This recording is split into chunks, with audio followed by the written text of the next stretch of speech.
আমরা পোরশা এসে main road থেকে ভিতরে প্রবেশ করছি হযরত বালা শহীদের মাজারের দিকে। প্রখ্যাত সাধক হযরত বালা শহীদ রহমতুল্লাহ আলাইহি। গ্রামীণ পথ এলোমেলো এদিকে সেদিকে ঘুরতে ঘুরতে আমরা সামনে ছোট চলছি সেই মাজার শরীফের দিকে। 3 পর্যন্ত গেছি আমি।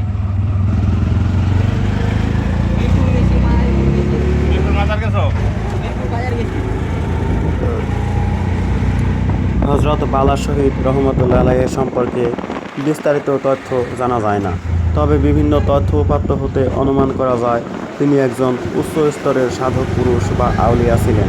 তার ব্যাপারে প্রামাণ্য লিখিত দলিলের চেয়ে স্থানীয় লোকমুখে প্রচলিত ও ঐতিহ্যবাহী কিসসা কাহিনী বেশি নির্ভর।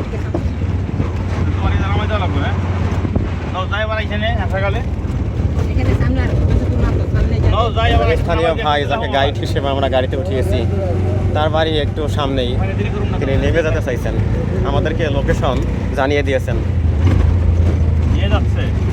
নিয়ে যাচ্ছি না, আমরা তাকে নিয়েই যাচ্ছি গাইড হিসেবে। ওইটা ইন্ডিয়া, দূরে ইন্ডিয়া, ওই যে পিছনে ওনাদের বাড়ি, এই ধানি মাঠের পরে। এই যে এই স্থানীয় ভাই নাম কি? নাম শরীফ। শরীফ স্টুডেন্ট এখনো? আচ্ছা, তিনি কিন্তু অনেক জায়গা মানে ঘুরে ফিরে দেখছেন, অনেক জায়গা দেখেছেন তাই না? মানে স্থান মানে যত কিছু দেখার আছে সব কিছু সম্পর্কে ধারণা আছে আর কি। যাই হোক, তিনি গাইড হিসেবে আমাদেরকে সেই মাজার শরীফে নিয়ে যাচ্ছেন, ওনাকে অসংখ্য ধন্যবাদ।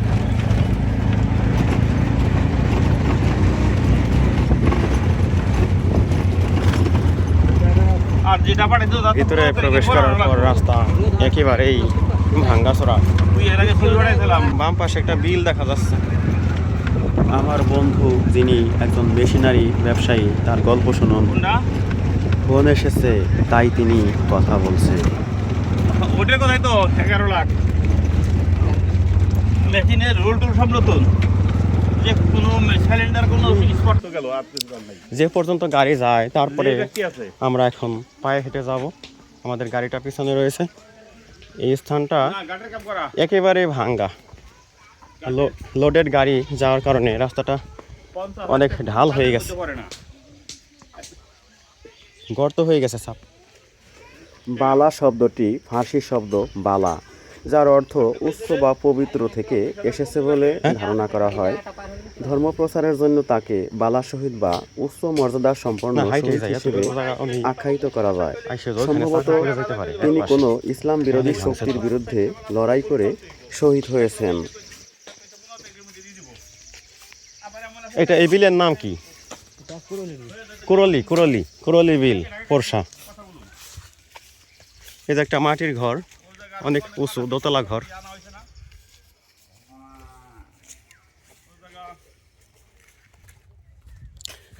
আমরা যেন হাঁটতে হাঁটতে ক্লান্ত পথিক। এই যে শুভ্র সাদা মাঠ, আম গাছের নিচ দিয়ে, আর গ্রীষ্মকালীন তপ্ততাকে পাশ কাটিয়ে চলে যাচ্ছি। আর কিছু দূর এগিয়ে গেলেই সেই মাজার নাকি পাওয়া যাবে, হযরত বালা শহীদ, তাই না? হযরত বালা শহীদ রহমতুল্লাহ আলাইহি বাংলাদেশে অনেক কষ্ট করে প্রত্যন্ত অঞ্চলে যে সমস্ত বুজুর্গানের দিন যুগের পর যুগ চলে গেছে, এত আগে যারা ইসলাম প্রচার করেছেন সেই সম্ভবত কয়েকশো বছর আগে, তাদেরই একজন হযরত বালা শহীদ রহমতুল্লাহ আলাইহি। সেই মাজার শরীফটা দেখার জন্যই এত কষ্ট করে যে পর্যন্ত গাড়ি আসে সে পর্যন্ত আমরা এসেছি, আর বাকি পথ পায়ে হেঁটে। এই যে ঘেরার পাল,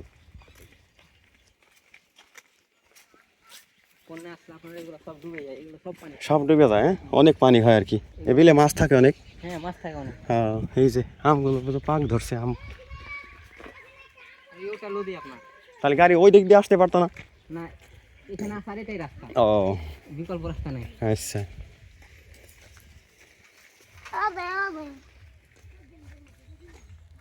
ওই যে দূরে আপনারা দেখতে পাচ্ছেন ভারত, সেই বিলের ওপারে উঁচু ভূমি, তারপরেই কিন্তু ভারত।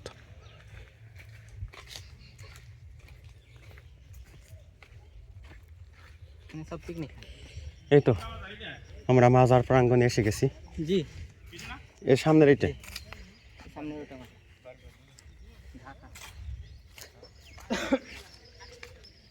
এই যে এটা মাদ্রাসা, এটা মাদ্রাসা না? এখানে এখানে ছাত্র পড়ে। আচ্ছা, এটা হাফিজিয়া মাদ্রাসা। অসংখ্য আম ধরে আছে এই গাছে, মাদ্রাসা প্রাঙ্গণে। এই যে এই গাছে অনেক আম। এটা খোলামেলা চত্বর, আর একটু এগিয়ে গেলেই সেই মাজারের স্থানটি আমরা পেয়ে যাব। এটা হলো মসজিদ না? এটা মসজিদ, এটা মাজার। ও আচ্ছা।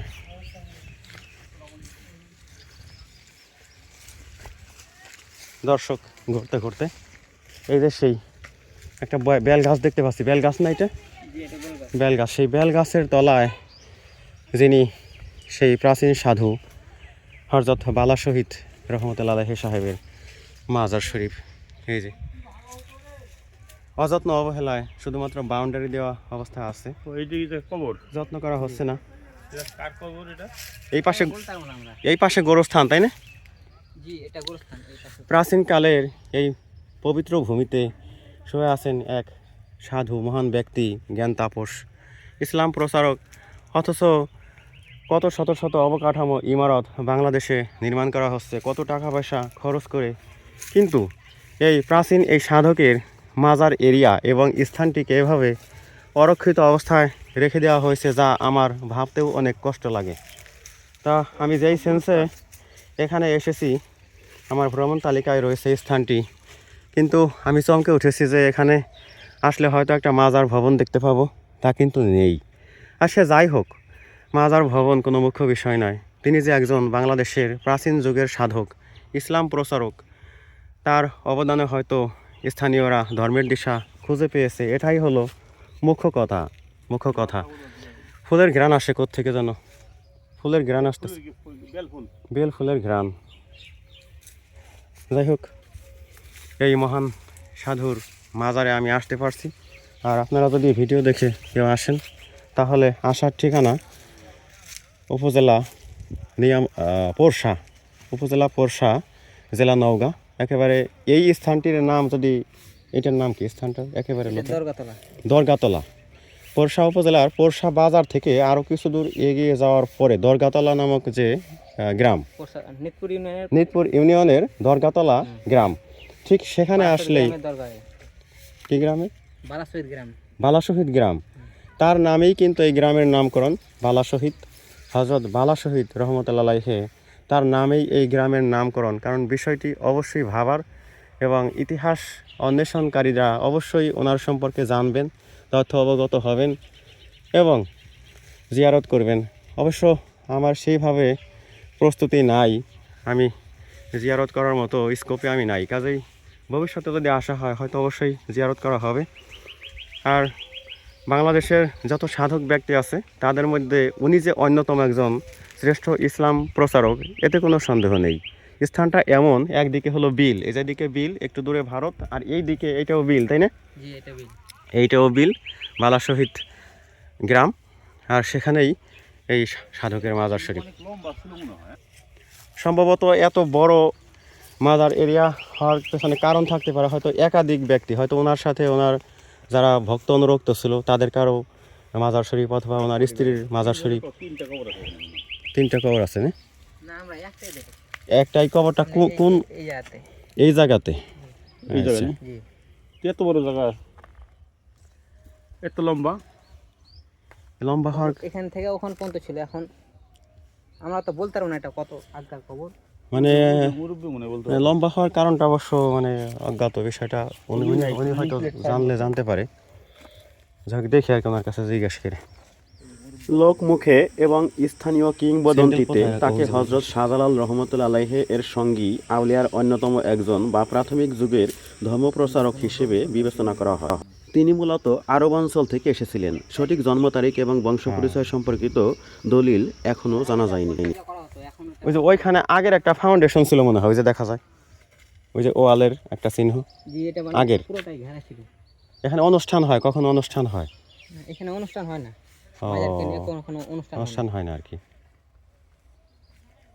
যাই হোক, আমরা দেখি কোনো তথ্য যদি ওই আঙ্কেলের কাছ থেকে পাওয়া যায় কিনা।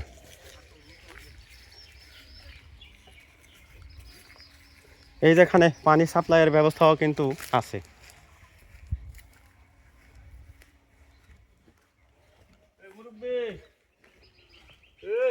একটু আসবেন দয়া করে। বলতে পারবো। হ্যাঁ হ্যাঁ হ্যাঁ, এই যে জায়গা দাঁড়াই। আল্লাহ। তাকে জানার জন্য প্রাচীন রাজশাহী ও বগুড়ার ইতিহাস, প্রাচীন মাজার সংশ্লিষ্ট ইতিহাস পড়তে পারেন। তিনি বিদেশ থেকে আগত কোনো উচ্চপদস্থ ধার্মিক সেনা সদস্যও হতে পারেন। তার সম্পর্কিত তথ্য উদ্ধারের জন্য অবশ্যই গবেষণা করতে হবে। আসসালামু আলাইকুম, ভালো আছেন আঙ্কেল? মানে আমরা এখানে সেই সুদূর মানিকগঞ্জ থেকে ছুটে আসছি, আমরা বিভিন্ন স্থান ভ্রমণ করি। তো তারই ধারাবাহিকতায় আমরা এখানে বালা শহীদ রহমতুল্লাহ আলাইহি নামে একজন আল্লাহওয়ালা ব্যক্তি বুজুর্গ ছিলেন, সেই তথ্য অবগত হয়ে এখানে আসছি মাজার জিয়ারত, মাজার দেখার জন্য। কিন্তু আমরা ওনার সম্পর্কে তেমন কিছুই জানি না, বুঝি না আর কি। যদি আপনি যা জানেন তা যদি আমাদেরকে শেয়ার করেন, আমরা একটু উপকৃত হব। ওনার সম্পর্কে আপনি কি জানেন? বাবা, তাদের আমরা চোখে দেখিনি, কানে শুনছি। যেমন আচ্ছা, ছায়ায় দাঁড়ান। এরকম আমরাও কানে শুনছি হ্যাঁ যে ছিল। হ্যাঁ। ওরা কোন কালে হ্যাঁ সেই সময়তে আইসা এখানে হয়েছে। হ্যাঁ হ্যাঁ তো এইখানে দূরদান্ত থেকে যেমন আপনারা আসছেন, হ্যাঁ। লোক আছে আসে। আছে হ্যাঁ হ্যাঁ তারা নাকি যে কোনো নিয়াইতে হয়তো অসুখের হাতে আসে বা যে কোনো হাতে আসে, তারা উপকার পায়। হ্যাঁ হ্যাঁ এইটুকুই জানি, তাছাড়া আর বেশি কিছু কিন্তু তার সম্পর্কে কিছুই জানা যায় না। যে উনি কোন দেশ থেকে কোন দেশ থেকে আসছে বা কত তারাও আসছে আরব থেকে। পরস্পর মানুষ ওখান থেকে তো হেদায়েতের জন্য দেশে দেশে ছুটে আসছিল। কত বছর আগে আসছে এটা কি অনুমান না করা যায় না? এটা বলতে পারবো না। ও, এটা আমরা ছোটবেলা থেকে দেখছি। ছোটবেলা থেকে দেখতেছেন এইভাবে? ছোটবেলায় কি আমাদের বাপের মুখও শোনা আছে যে এটাই হ্যাঁ হ্যাঁ এখানে কবর কয়টা? কবর ভেড়া আছে এইটা। হ্যাঁ না অন্য কোনো জায়গায় আমরা যে অবস্থায় দেখছি, একজনা ইদালিং এটা ভাঙা ছিল, হ্যাঁ ইদালিং একজনা মেরামত করি। ভাঙ্গে দিছিল কে আবার? ভাঙলো কি, বহুদিন থেকে আছে। খালি ঘর, মানুষ বলে যে শয়তানে ভাঙে, ও, এরকম কি হয়েছে, এই জায়গাটা ঘেরেছে একজনা ইদালিং। না সঠিক বলতে, কিন্তু অনেক লম্বা দেখা যায়। একজন মানুষ তো 3.5 হাত লম্বা, কবর মাজার তো 3 হাত 4 হাত হইলো বড় জোর, কিন্তু না। অনেক লম্বা দেখা যায়। এটা তখনকার বুঝি না। মানুষ হ্যাঁ। 3.5 হাতে নিজে নিজে, এখনো 3.5 হাত হ্যাঁ, তখনই ছিল। মানুষের তখন লম্বা বেশি ছিল। লম্বা বেশি ছিল তখনকার আগের লোক দিনে। জোয়ান ছিল, শক্তিশালী ছিল। জি জি। এই তো বাস ছিল না, ট্রাক ছিল না, তারা কোন দেশ থেকে নিজের পায়ে হাঁটা করেছে। হ্যাঁ হ্যাঁ এরকম শক্তিশালী হতো লোক ছিল। হ্যাঁ আপনি যেমন আপনার হাতে 3.5 হাত, হ্যাঁ উনি যেমন ওর হাতে 3.5 হাত, হ্যাঁ আমি যেমন আমার হাতে 3.5 হাত, হ্যাঁ এরকম তারাও এরকম বিভিন্ন লোক ছিল না। হ্যাঁ ঠিক। যাই হোক, সেটাই আর কি। তাহলে এর বাইরে আর কি তেমন জানার কোনো উপায় নাই আর না কি। না জানো, আর এইগুলিকে কারিগলি ভিতরে জায়গাটা কার? এটা গোরস্থান, ও, পুরোটা গোরস্থান। ওনার নামই ও জায়গা। হ্যাঁ হ্যাঁ, কিন্তু এই রেকর্ডে গোরস্থান হয়েছে এই জায়গাটা। পুরো এরিয়ায় গুলিস্তান তাই। পুরো এরিয়াই গোরস্থান। এটাই পুকুরটা আলাদা আছে চারদিকে। হ্যাঁ হ্যাঁ ওটা জনসেবার সাধারণ নামে আছে, আর এটা গোরস্থান আলাদা। এই যে আম টাম্বিগুলো খাই গেলে এগুলো এটা এই মাদ্রাসার মাদ্রাসা, ওই মাদ্রাসাটা হলো এই যে মাদ্রাসা ছেলেরা আছে না, সব সময় থাকে না, সব সময় থাকে না, এই যে আর ঈদের ছুটিতে আছে। ঈদের ছুটি থাকে। ওরা বলে যে ভালো ওরা কি ভদ্র, পড়ে? আমটাম খায় ওরা না। কি হেফজুল মাদ্রাসা নাকি হিফজ করে? হ্যাঁ, হেফজুল মাদ্রাসা। ও, তাহলে মোটামুটি একটু আবাদ হইতেছে আর কি স্থানটা। আগে মনে হয় যখন মাদ্রাসা ছিল না, তখন তো মনে হয় একটা শূন্য ভিটা হিসেবে ছিল এটা। হ্যাঁ শুনলাম। এটা শূন্য ভিটা ছিল, কোনো অনুষ্ঠান হয় না এখানে।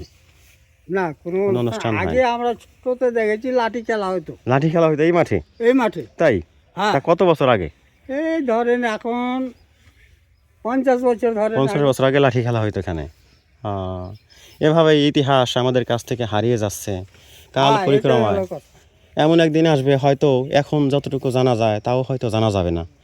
অবশ্য ইন্টারনেট অথবা আধুনিক কোন ধর্মীয় কিতাবাদিতে তার সম্পর্কে অবশ্য কোনো না কোনো তথ্য থাকতে পারে, থাকলে আমি তার ভিডিওতে অ্যাড করে দেব। বাড়ি হয়েছিল এখানে।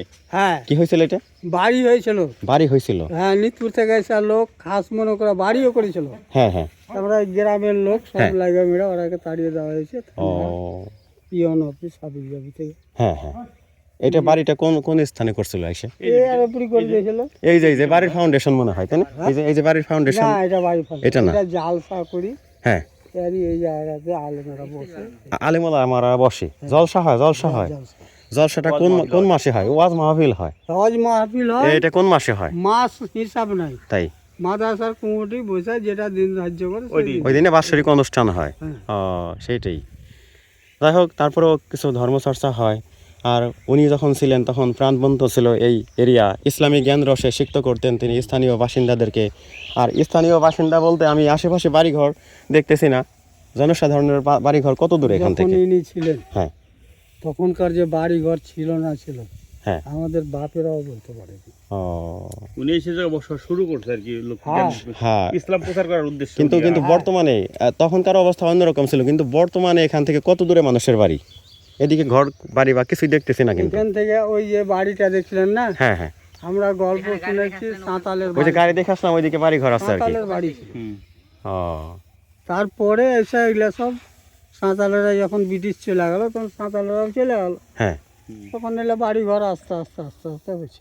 ও, যাই হোক, ওখানে বেশ কিছু বাড়ি ঘর, একটা পল্লী ওখানে আছে। আর এটা হলো একেবারে শূন্য এরিয়া। হ্যাঁ, শূন্য area। হয়তো আগে কোনো বাড়ি ঘর ছিল কিনা এটাও জানা যায় না। না না, এই তো জানা যায় না। সেটাই, আপনাকে অসংখ্য ধন্যবাদ আমাদেরকে এই তথ্যগুলো এই দেওয়ার জন্য। জায়গাতে বাড়ি ঘর ছিল এরকম কোনো হ্যাঁ। চিনারি নাই, তো জায়গাটা একটা নামি জায়গা, বহুদিন থেকে বহু দূর থেকে লোক আসে, হ্যাঁ হ্যাঁ। যে যা নিয়ে আইতে আসে আল্লাহ পোড়া করে, ও, এটাই তাদের মুখ থেকে পাওয়া যায়। জি জি জি। এটা তোমরা কি পাও? হ্যাঁ আমরা যেটা মনের মতো করি সেটা পাই না পাই সেটা আলাদা কথা, বুঝলেন? হ্যাঁ হ্যাঁ। তোর পাওয়ার মধ্যে জায়গা খারাপ না, ওই যে একটা দান বাক্স আছে, একটা দান বাক্স, ওখানে কি দান টান করে কেউ? হ্যাঁ করে, ওটা খুলে কে? খুলে এই মাদ্রাসা কমিটি। হ্যাঁ, ওই টাকা পয়সা রাখি মাদ্রাসায় মাদ্রাসায় ব্যয় হ্যাঁ, করা হয়, মাদ্রাসায় ব্যয়। বুঝতে পারছি। অন্য কোনো জায়গায় মাদ্রাসা দিবে। তাহলে এটা দান করা যায়, এটা বৈধ দান হবে। মাদ্রাসায় দান করা বৈধ না। ওটা খুলে কিনা আমার মনে হয় অনেক দিন খুলে না না, হ্যাঁ, খুলে না? খুলে অপরিচিত নষ্ট হয়ে যাবে, টাকা পয়সা ফেলে দিবে। এটা নষ্ট হবে না। দেখেন এই সব এই যে পিকনিকে যারা আসছে না, হ্যাঁ, এরাও দান এখানে পিকনিক আসে না এই মাঠে? এই যে পিকনিকের পুকুরে পাহাড়ে খায়। ও, এখানে পিকনিক করে। দেখো জায়গাটা আর কি একটা মানে বিভিন্ন জায়গা অনুষ্ঠানের খারাপ জন্য না, জায়গা উপযুক্ত। চালু জায়গা। হ্যাঁ হ্যাঁ, ধন্যবাদ আপনাকে আঙ্কেল, হ্যাঁ, ভালো থাকবেন। জায়গা ভালো। দান করে এখানে মানুষ সীমিত আছে বহু দূর থেকে।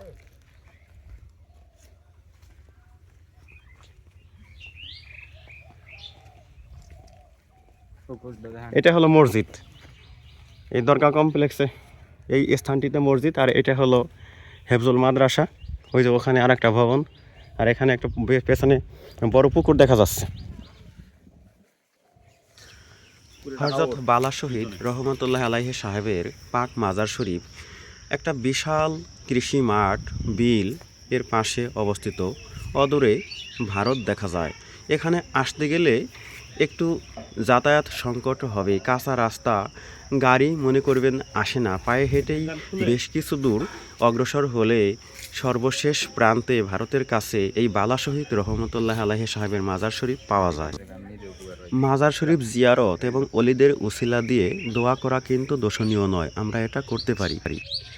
আমরা আগ্রহ ভরে মাজার শরীফে যাব, জিয়ারত করব, তাদের উসিলা দিয়ে দোয়া করব এবং সর্বতোভাবে অনইসলামিক কাজগুলো বর্জন করে চলব, ইসলামের পথে চলব, আল্লাহর অলিদের দেখানো পথে চলব, নিজের জীবন ভালো করে গড়ব। তারা ওই বিদেশ ভারত থেকে আইসে তারা ইসলাম প্রচার করার জন্য একজন কি সাহস নিয়ে আসছে, কি চিন্তা চেতনা তাদের, তার ঘুরার দেশে যেতে পারেনি। মূলত তিনি মধ্যপ্রাচ্য বা আরব কান্ট্রি থেকে এই দুর্গম বাংলাদেশে শত শত বছর আগে এসেছিলেন। আবারও বলছি, বালা শব্দটি একটি ফার্সি শব্দ।